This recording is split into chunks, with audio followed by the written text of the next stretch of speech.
بسم الله الرحمن الرحيم. قاعدة حق القرآن مفصل. فقاعدة حق القرآن مفصل کی 58 نمبر صفحه راوړې تختی نمبر چې الفاظ قرآن، تختی نمبر چې الفاظ قرآن.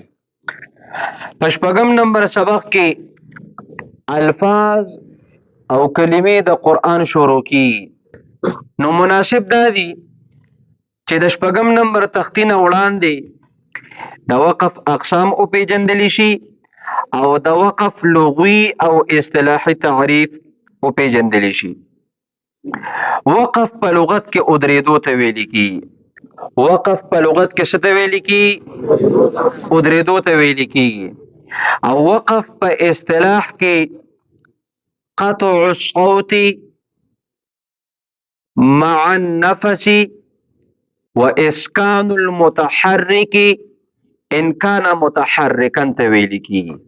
قطع الصوت کټ کول د आवाज دی، مع النفس سره د سانه یعنی صابم کټ کې صاب سکه صابم پرې دی. واسکان المتحرک او د حرف ساکن ول دی، حرف ساکن کې ان کان متحرکا کچردا حرف موقوف علی متحرک وي. چې ته وایا چې وقف په لغت کې ادریدو ته ویل کیږي. وقف په لغت کې څه ته ویل کیږي؟ ادریدو ته. او په اصطلاح کې وقف ویل کیږي قطع الصوت مع النفس واسکان المتحرک ان کان متحرکا. بیا وقف دا په دوه قسمه باندې دی. وقف په څو قسمه دی؟ په دوه قسمه. یو ته محل وقف ویل کیږي او بل ته کیفیت وقف ویل کیږي. محل وقف زید وقف، زید ادریدو. محل دا زید ته ویل کیږي او وقف ادریدو ته ویل کیږي. نو زید ادریدو د محل وقف معنی د زید ادریدو. نو محل وقف په درې قسمه باندې دی. محل وقف په څو قسمه دی؟ په درې قسمه. یو ته وقف تام ویل کیږي، بل ته وقف کافی ویل کیږي او بل ته وقف حسن ویل کیږي. وقف تام، وقف کافی او وقف حسن دا نور قسمونه هم دي. وقف تام هغه وقف ته ویل کیږي چې په کوم ځبان انسان ودرېږي د دې دوه کلمو په درمیان کې نه لفظي تعلق وي او نه معنوي تعلق وي. نه لفظي تعلق وي نه معنوي تعلق وي. دغه ته وقف تام ویل کیږي. نو په دې کې به ابتدا کې په دې کې به څه کې وقف ته او ابتدا به کې به دې کې اعاده نشته. په وقف تام کې ابتدا ده، په دې کې به اعاده نه کې. یاد بشي لکه دویم ورپسې دی وقف کافی. وقف کافی هغه وقف ته ویل کیږي چې په کومه کلمه باندې وقف وشي نو د دې دوه کلمو په خپل میانس کې معنوي تعلق وي او لفظي تعلق نه وي. معنوي تعلق وي او لفظي تعلق نه وي. دې وقف کافی ویل کیږي. او په وقف کافی کې به ابتدا کې په دې کې اعاده نشته. او دریم نمبر وقف حسن. وقف حسن چې وقف حسن هغه وقف ته ویل کیږي چې د دې دوه کلماتو په درمیان کې لفظي تعلق وي او معنوي تعلق وي. نو بیا علماء کرام فرمایي چې وقف حسن په دوه قسمه باندې دی. وقف حسن په څو قسمه دی؟ په دوه. یو هغه وقف حسن دی چې هغه د آیات په درمیان کې وشي. په کوم ځای کې وشي؟ د آیات په درمیان کې وشي. علماء کرام فرمایي چې د آیات په درمیان کې وقف حسن وشي نو په دې کې به بیا اعاده کې، په دې کې به څه کې؟ دې کې به اعاده کې. اعاده د وروسته نه بیا شروع کېږي. کوم ځای چې معنی برابرېږي دا غځل به بیا را شروع شي او په دې وقف باندې وړي. او که وقف حسن دی د آیات په اخر باندې وکړو، که وقف حسن دی د آیات په اخر باندې وکړو نو بیا علماء کرام فرمایي چې په دې کې اعاده نشته. په دې کې هغه رنګ ابتدا ده لکه څرنګه چې ابتدا په وقف کافی او وقف تام کې و. د وقف دویم قسم دی کیفیت وقف. کیفیت وقف طریقه د وقف. کیفیت وقف معنی د طریقه د وقف چې وقف په کومه طریقه باندې کې. زه د وقف خدای په چې په دې ځکه به زه وقف کوم. زه د وقف ته پیژنده چې په دې ځای باندې به زه ودرېږم، دې ځای باندې به وقف کوم، خو به اوس په کومه طریقه باندې وقف کوم، په کومه طریقه به ودرېږم.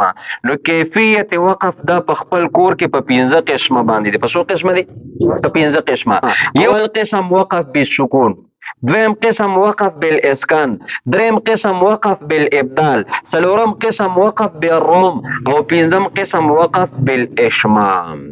وقف بالسکون د کیفیت وقف هغه قسم ته ویل کیږي چې په کومه کلمه باندې وقف وشي، په کوم یو لفظ باندې وقف وشي او دغه لفظ دغه کلمه د مخکې نه ساکنه وي، دغه د مخکې نه شوي د وړاندې نه ساکنه وي.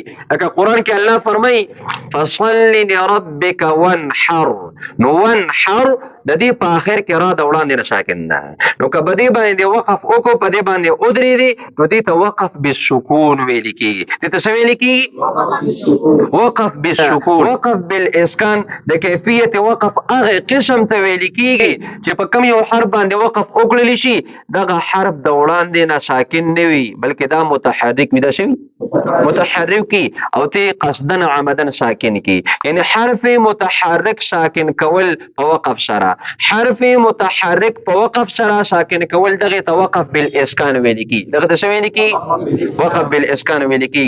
لکه مثلا قرآن کې الله تعالی فرمایي قل اعوذ برب الفلق، دا په اصل کې فلق دی، په اصل کې څه دی؟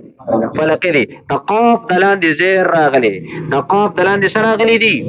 زیر راغلی، خو تا په وقف وکړو، نو چې وقف ته وکړو نو حرف متحرک دی هغه دی د وقف د وجې نه ساکن که، د وقف د وجې نه دی څه که؟ ساکن که. دې ته وقف بالاسکان ویل کېږي. دې ته څه ویل کېږي؟ دې ته وقف بالاسکان ویل کېږي. او وقف بالابدال د کیفیت وقف هغې قسم ته ویل کېږي چې دو زبر راغلی دي. څه راغلی دي؟ دو زبر راغلی دي. دا په وقف کې په الف مده سره بدل کې، لکه مثلا قرآن کې الله تعالی فرمایي ورأیت الناس يدخلون في دین الله افواجا، افواجن دی که نه، نو چې په افواجن باندې ته ودرېږي دو زبر جیم باندې راغلی دي، په جیم باندې څه راغلی دي؟ دو زبر راغلی دي. دا دو زبر دی د وقف د وجې نه په الف مده سره بدل کړل، دې ته وقف بالابدال ویل کېږي. دې ته څه ویل کېږي؟ او یا غونډۍ تا راغلی، ته یې مدوره یا ته یې تانیث ګول ته، په دې باندې زبر راغلی دی، زیر پې راغلی دی، پیش پې راغلی دی، دو زبر پې راغلی، دو زیر دو پیش، او یا مثلا بل حرکت پې راغلی دی، په دې باندې ته وقف کې، دې باندې څه کې؟ دې باندې وقف کې. دا ته په وقف کې په های ساکنه سره بدله کې، پس سره بدل کی، په های ساکنه سره بدل کی، دې تم وقف بالابدال ویل کیږي.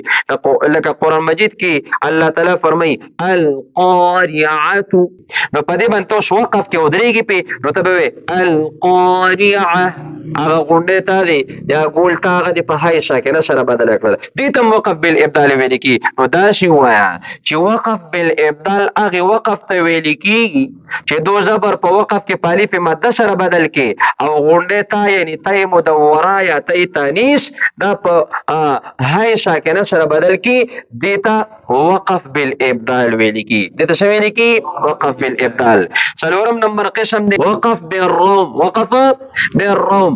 وقف بالروم کیفیت وقف هغې وقف ته ویل کیږي چې دو د پیش یا د زیر درېمه حصه ظاهره کی، د حرکت درېمه حصه ظاهره کی، دې باندې حرکت وي خو د حرکت درېمه حصه ظاهره کې، دې ته وقف بالروم ویل کېږي. دې ته څه ویل کېږي؟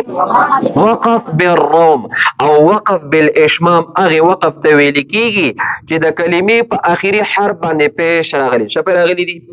پیش پې راغلي، یا پې دو پیش راغلي دي، او ته په هغې باندې وقف بالاسکان وکړي، او د وقف بالاسکان سره سره شونډو له د ضمې د پیش اشاره ورکړي، د ضمې یا د پیش اشاره ورکی.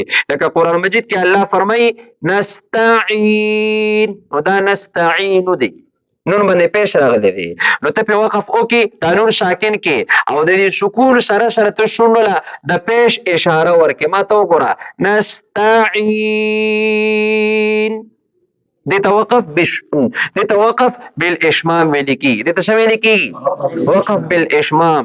نو کیفیت وقف په خپل کور کې په 15 قسمه باندې، په څو قسمه دي؟ په 15 قسمه. وقف بالسکون، وقف بالاسکان، وقف بالابدال، وقف بالروم، او وقف بالاشمام. نو په شپږم نمبر تختی کې د دې کیفیت وقف نه یو څو قسمه راځي، هغه به ان شاء الله دې کې مونږ جاری کوو. سبحان ربك رب العزة عما يصفون وسلام على المرسلين والحمد لله رب العالمين برحمتك يا ارحم الراحمين.